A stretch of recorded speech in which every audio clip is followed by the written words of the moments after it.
This is Tim from YourSixGaming. Today in this video I'm going to show you how to mute all the audio on your PlayStation 5. So if you're playing and maybe you're talking to someone all of a sudden, you want to go ahead and mute your microphone or mute all the TV sound and stuff without the remote itself for your TV, you can do it all on your controller. So if you press this button right here, this is the mic mute button. So if we press it once, you can see it's going to mute my microphone.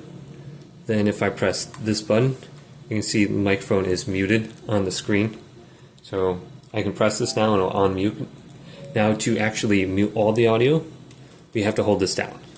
So if we hold this down, it's going to mute all audio and your microphone at the same time.